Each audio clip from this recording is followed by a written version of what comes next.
What if everything you're struggling to get is actually running away from you because you're trying too hard? That's not a motivational poster or a new age meme. It's one of the central teachings of Alan Watts. If you enjoyed this breakdown, don't forget to like, subscribe, and drop a comment. Your feedback helps shape what we cover next, and you being here keeps the conversation going. Thanks for watching. See you in the next one. British philosopher who made Eastern wisdom make sense to the modern Western mind. And in this particular message, he's got something bold to say. Stop trying so hard. Relax, and you'll actually get what you want.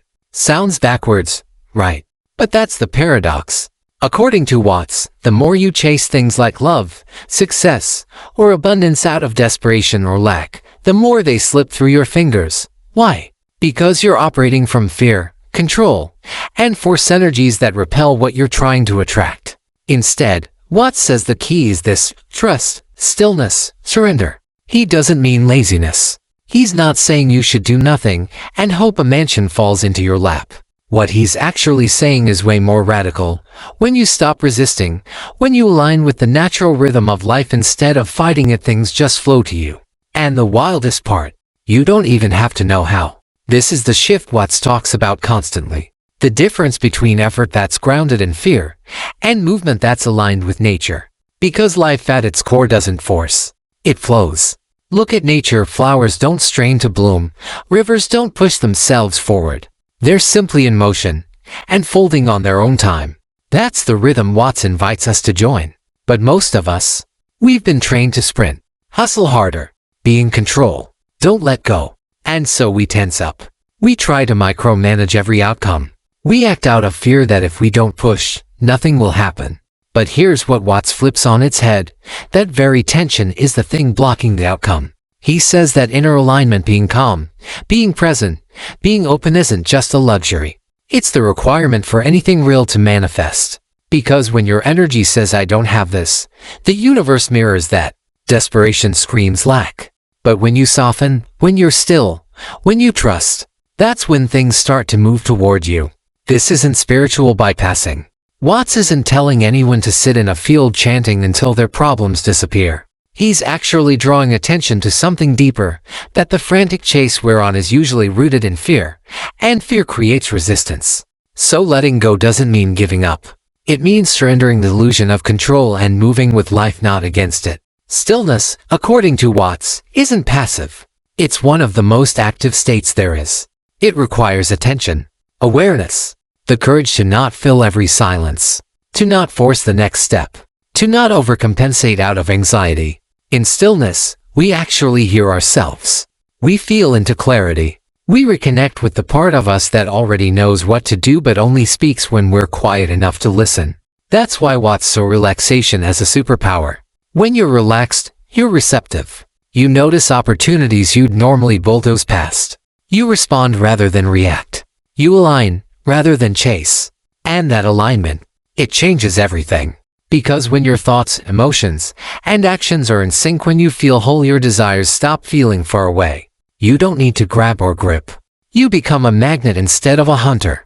And yes, that sounds poetic, but it's also painfully practical. Watts saw it everywhere. The people who were happiest, the most fulfilled, weren't the ones white-knuckling their way through life.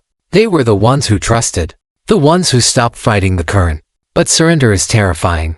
Letting go of control feels like falling. And yet, that's the secret Watts keeps pointing back to. The fall is what saves you. Because you never had control to begin with. Not really. So much of our anxiety comes from trying to force timing, force outcomes, force certainty. But real life isn't certain. It's cyclical. It moves in seasons. Trying to bloom in the middle of winter just rips your roots out of the ground. Watts urges us to trust the timing. To understand that the delays, the setbacks, the silence, they're not punishments. They're pauses. Space. Integration. He uses nature to make it clear. Plants don't panic because they're not blooming yet. Rivers don't stress about arriving. They move when it's time. And when we stop resisting and sync up with that rhythm, we move when it's time, too. And that's when desire starts to work differently. It's not that you stop wanting. Watts isn't anti-desire. He's anti-chasing. When you want something because you think you lack it, you push it away. But when you feel like it's already possible, already within reach, already on its way, you relax. And in that space, things come toward you more easily. So the key isn't to not want. It's to stop needing your desires to prove your worth. It's to feel whole first, and let everything else become an expression of that wholeness, not a band-aid for your insecurities. That's what Watts means when he says that true fulfillment comes from inner alignment, not external hustle. When you're congruent on the inside, when your energy is calm, trusting, open, you stop blocking the flow. You create space for grace. He's not being metaphorical either. He's describing something very real. Your external life mirrors your internal state. Always. When you're wound tight inside, your life reflects chaos. When you're calm and receptive, clarity shows up. Resources show up. Support shows up. And yes, sometimes it looks like nothing is happening. That's part of it too. Watts emphasizes that silence doesn't mean failure. It means pause, healing, integration. This is where patience comes in, not as passive waiting, but as active trust. Most people give up during the pause. They start panicking. They fall back into forcing. But Watts reminds us, forcing is what creates the blocks. So when nothing's happening, that's not your cue to sprint. It's your cue to breathe. Letting go is a practice. It's not a one-time decision. It's a daily choice. And every day gives you the opportunity to soften, to release, to listen instead of control. Because here's the punchline. What you're seeking is either already within you or it's already seeking you. But you can't meet it in a state of panic. You can only meet it in presence. That's why Watts keeps coming back to presence, not as some trendy wellness idea, but as the core of everything. Being present is what allows you to hear your intuition, to feel peace, to recognize opportunity when it knocks quietly instead of barging down the door. Presence isn't just peace, it's power. And the most powerful people, Watts suggests, are the ones who don't need to prove it. They're centered. They move when it's time. They don't rush. They know. So if you've been hustling, striving, burning out to reach a goal that still feels far away, maybe it's time to stop gripping so hard. Maybe the answer isn't more effort. Maybe it's less fear. Because everything you want becomes more possible not when you scream for it but when you align with it. When you embody the feeling of already having it. When you relax into your own wholeness. When you stop looking for validation and outcomes and start trusting that your timing, your journey, your growth is unfolding exactly as it should. Watts makes it painfully simple. You don't get what you want by chasing it. You get it by becoming the version of you that can receive it. So slow down. Breathe. Trust that the pause is part of the process. Let go of the steering wheel for once and feel how fast things start to shift, not because you forced them, but because you finally got out of the way. If that resonates, drop a comment with your biggest takeaway or tell us what you're ready to stop chasing. Share this with someone who needs to hear it, and hit subscribe if you want more clarity, more peace, and a little less chaos in your feed. Because the truth is, most of us have been raised to believe that stillness is failure. That if you're not constantly doing something, fixing something, striving for something, then you're falling behind. You're lazy. You're weak. But Alan Watts calls that out for what it is, an illusion. A cultural obsession with doing that completely ignores the power of being. He reminds us that we're not machines. We're not designed to run endlessly, chasing goal after goal, milestone after milestone, like some kind of productivity robot. We're human. We feel. We evolve. And most of that evolution doesn't happen during the sprint, it happens during the pause. But the pause terrifies people. Because it's in the quiet that all the doubts come up. The uncertainty. The discomfort. That voice in your head that says, if I stop now, I'll lose everything. Watts would say that voice is the problem. Because it's based in fear, not truth. Fear says if you don't force it, it won't happen. But life doesn't work like that. Nature doesn't panic. The seasons don't rush. They move when it's time. And what Watts wants us to see is that you're part of nature. You're not separate from it. You don't have to override your instincts to succeed. You don't have to grind yourself into the ground to be worthy. You don't have to control every outcome to live a fulfilling life. You have to align with life's rhythm. And that rhythm starts inside. But alignment can't happen in a state of panic. That's why he keeps coming back to stillness, not as a luxury, but as a necessity. It's in stillness that we recalibrate, that we drop out of the fear loop and remember who we are underneath the noise. It's where the next step becomes clear, not forced. Stillness isn't about stopping. It's about becoming available. Available to insight, to guidance, to inspiration. It's like tuning a radio. If the signal's full of static, you can't hear the music. But when you slow down and fine-tune the dial, suddenly you hear the song. That's what stillness does for your life. It clears the static. And in that clarity, you realize you never had to fight so hard. You never had to clench your fists and beg the world to give you what you want. You just had to stop blocking it. Watts says surrender is misunderstood because people equate it with weakness. But true surrender takes strength. It takes strength to stop reacting. It takes strength to sit with uncertainty and not run from it. It takes strength to let go of the illusion that you're in control of everything and still trust that things will work out. That's real power. Not the loud, aggressive kind. The quiet, grounded kind that doesn't need to dominate the world to feel safe. Because when you know the universe is working with you, not against you, you don't need to prove anything. You don't need to force anything. You just need to listen and respond. Watts called this the art of allowing. Allowing life to unfold instead of manhandling it. Allowing space for your desires to breathe. Allowing yourself to feel fulfilled before the outcome arrives. And here's where the paradox comes in. The moment you stop needing the thing to show up, that's usually when it does. Because your energy shifts. You're no longer coming from desperation. You're coming from alignment, wholeness, trust. And trust is magnetic. It's not about thinking positive or pretending everything's fine when it's not.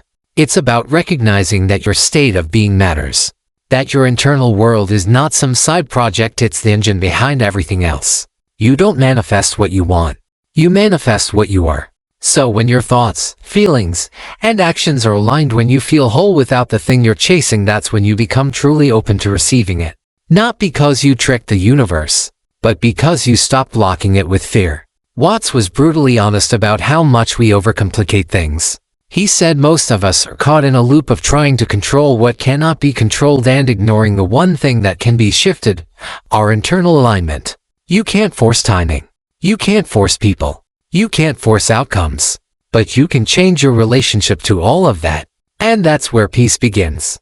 Watts talked about life as a dance, not a journey to a fixed destination. There's no trophy at the end. No final achievement that finally proves you're enough. The point of the dance is to dance. To move with the music. To enjoy the steps. But when we treat life like a race to be won, we miss the music completely. We move out of rhythm. We stumble over ourselves. We burn out. And even if we get the thing we were chasing, it doesn't feel like enough. Because we got there empty. So, he asks us, what if you stopped trying to win at life and started living it? What if you started paying attention to how you feel now, instead of chasing some future feeling that always seems just out of reach? Because here's what's wild. When you feel whole now, things start to show up without the struggle. People. Opportunities. Breakthroughs. Not because you begged for them, but because you were finally aligned with them. Watts makes it clear that manifestation is not a wish list, it's a mirror. And the clearer your internal mirror, the more beautiful the reflection becomes. That's why he emphasized the paradox of desire. Wanting something from a place of lack creates resistance. But wanting from a place of wholeness creates openness. The desire doesn't go away. It just transforms. It becomes lighter, more fluid, less attached. And when you're less attached, you're more powerful. Because you're no longer operating from I need this to be okay. You're operating from I'm already okay. And this would be a great addition. That shift. That's everything. Because when you drop the urgency, you gain clarity. When you drop the control, you gain flow. When you stop chasing, you start attracting. It's not magic. It's alignment. And alignment is a daily practice. It's not glamorous. It's not always exciting. Sometimes it looks like sitting with your discomfort instead of numbing it. Sometimes it looks like trusting your timing when nothing seems to be happening. Sometimes it looks like walking away from something you thought you needed because your peace is louder than your fear. Watts doesn't promise that this is easy, but he promises it's real. And when you live in alignment with reality instead of your projections, your panic, your plans, you begin to feel a kind of peace that doesn't come from outcomes. It comes from trust. So if you're in a season where things feel slow, stuck, or uncertain, maybe you're not doing anything wrong. Maybe you're just in the in-between. The pause. The space where roots grow before blooms appear. And maybe, just maybe, if you stop trying to force it, you'd finally hear what your life has been trying to tell you all along. So take a breath. Soften your grip. The next step is already inside you, it's just waiting for space to rise. Because here's the thing no one wants to admit, letting go feels like giving up until it doesn't. At first, it feels like you're quitting. Like you're walking away from your goals. Like you're betraying your ambition. But what Watts is saying, again and again, is that letting go isn't about quitting. It's about trusting. Trusting that life moves in ways you can't always plan.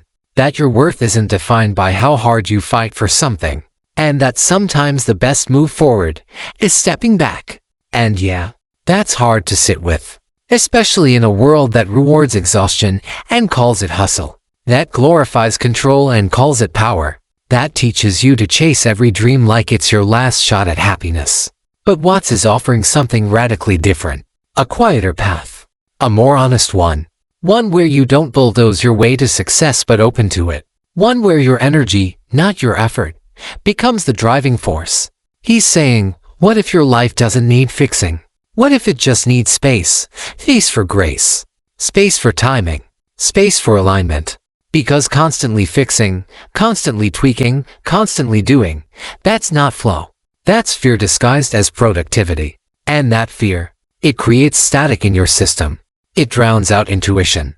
It makes you second-guess your every move. You start acting not from inspiration but from pressure. You chase deadlines, validation, certainty. And all the while, you drift further from the very clarity you're craving. That's why Watts insists on the importance of stillness.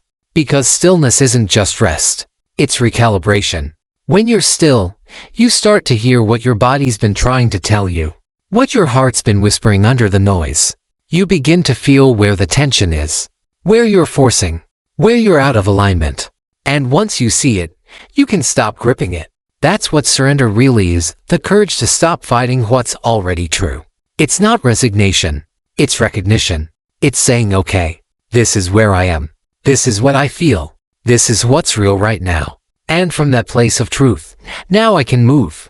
Not out of fear, but out of clarity. Watts believed that the universe responds better to coherence than to chaos. That your energy, when it's settled, calm, aligned, is a clearer invitation than any desperate attempt to control the outcome. So the goal isn't to suppress your desires. It's to meet them from a different place. Not I need this or I'll fall apart. But I trust that this or something better is on its way and I'm okay either way. That's power. That's peace. That's presence. And presence is where life happens. Not in the past you keep replaying. Not in the future you're trying to control. But right here in this breath, in this moment, in this quiet and glamorous now. Watts would say that once you stop resisting what is, the path forward becomes obvious. Because resistance is what clouds the lens. It's what makes everything feel heavier than it has to be. So maybe it's not about pushing harder. Maybe it's about softening more. Maybe the next chapter of your life isn't waiting on some breakthrough out there but on a surrender in here. And maybe, just maybe, everything you've been asking for is already on its way. But it's waiting for you to stop chasing long enough to receive it.